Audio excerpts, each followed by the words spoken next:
Number 1. So let me grab your number and let me take my talents straight to you. Number 7. You know, Ma, the L train doesn't just stop in Savannah. In 2014, a social media post from an NBC employee inside the White House alleged something that LeBron James wanted everyone to quickly forget. That the recently married NBA MVP asked a woman for her number in the executive mansion. So buckle up, Buttercup, because we're gonna break down the time that King James allegedly tried to grab a piece of some constitutional kitty. And stick around to the end. I've got my top LeBron James White House pickup lines waiting for you there. It's the Miami Heat 2013 championship celebration. Team at the White House, January 2014. This is peak Bron, Wade, Bosh, Heatles. It's also peak LeBron. And as it so happened,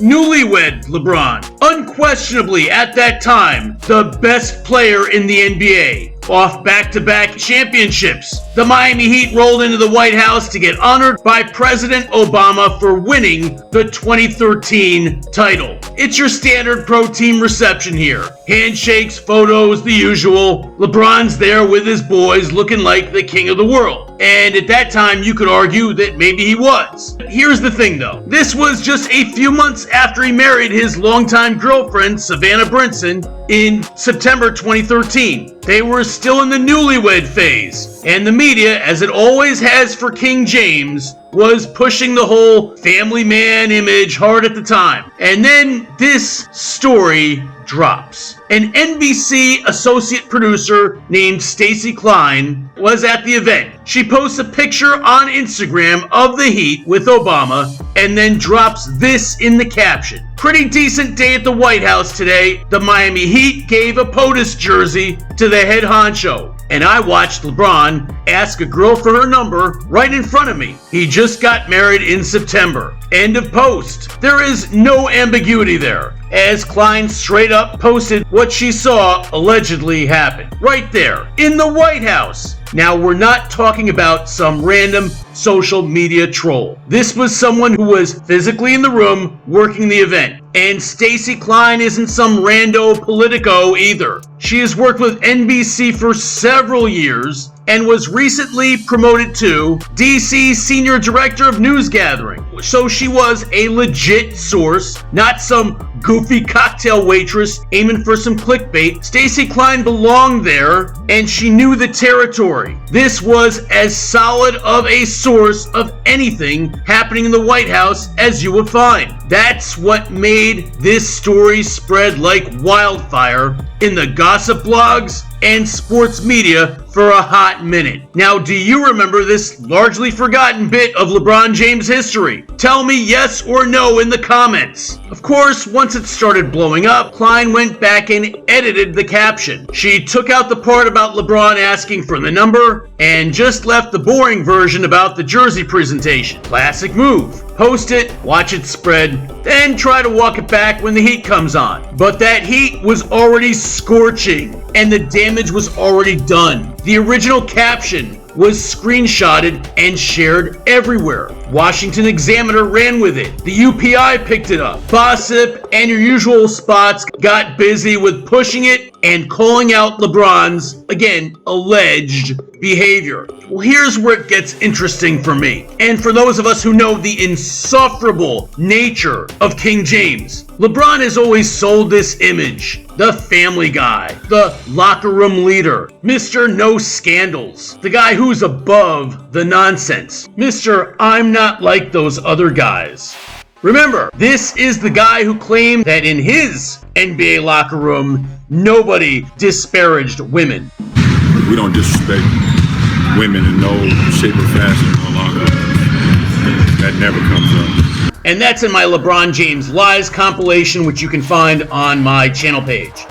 This is also the same guy who champions women's causes like equality. Same dude who stumped hard for Hillary Clinton when she ran for president in 2016. The same guy who proudly married his high school sweetheart. The same guy who can't seem to stop reminding us all that he has zero scandals to his name and that he does things the right way. And yet, here we were, Mr. Newly Married, at the White House of all places, and according to an eyewitness who works for a major news organization, he's asking some bird for her digits. If this is true, and again, it's one person's word, what does that say? The same guy who preaches loyalty and leadership is allegedly out here moving like that in one of the most high-profile settings possible. And guys, let's keep it a stack here. This wasn't some nightclub, this wasn't some bar, this wasn't the strip club, this was the White House. Even back then, cameras were everywhere. His coaches and his teammates were right near him. The President of the United States was right there. If true, I mean, that's nasty work. That's audacity. The level of diabolicality in question cannot be understated. Now, LeBron never addressed this one publicly. There's nothing that I remember about it or that I can dig up about any statement by him either. No big denial. No, that's not true press conference. It just kind of faded into the background while the media moved on to the next King Jamesy storyline.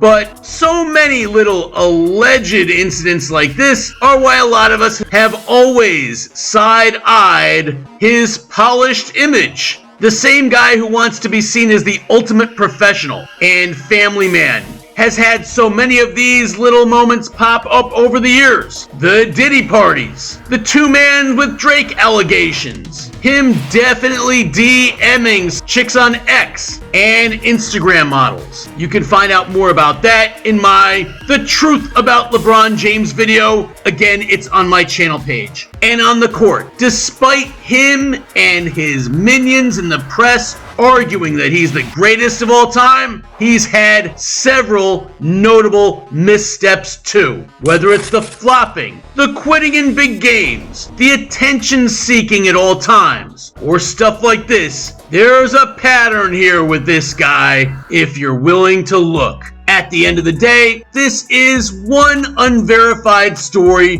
based on a social media post that got edited. We'll probably never know 100% what actually happened in the White House that night. But the fact that it even got out there, not from some random citizen, but from a trusted White House source for a major media outlet, someone who claimed to see it with their own eyes, but later took it down and changed the post, that says a lot about the power that LeBron James exerted over his narrative in the media, something that he still does to this day.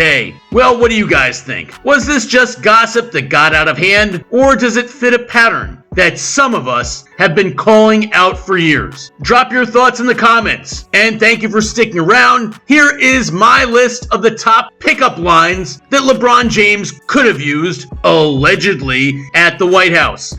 Number 1. So let me grab your number and let me take my talents straight to you. Number 2. I've got 3 rings, 4 MVP trophies, and a few more inches, if you know what I mean. Number 3. Hey ma, know how to give an LBJ? This one probably works a lot better if she was Spanish. Number 4. In my locker room, we don't disrespect women. Number 5. So I'm building a school for children. Let me go ahead and put some in you tonight. Number 6. Give me your number so I can check out your oval orifice. Number 7. You know, ma, the L train doesn't just stop in Savannah. Number 8. Yes, that is a history tattoo. How about you and I make some tonight? Number 9. You know, this place used to have a lot of bush a couple years ago, and now in 2014, there's absolutely no bush left. Hoping you can kind of relate to that. Number 10. As luck would have it, I am currently looking for a professional load manager. Number 11. Kennedy had Marilyn, Clinton had Monica. Let's start our own scandal tonight, baby. Number 12. Look, I'm not sure if you like it rough, but I do know a thing or two about choking. And number 13. I am open-minded. I just don't go that way, Michelle. Which one do you think LeBron would have used? Let me know in the comments below. Don't forget to share this video with someone you love. And don't forget to subscribe to Red Blooded Sports.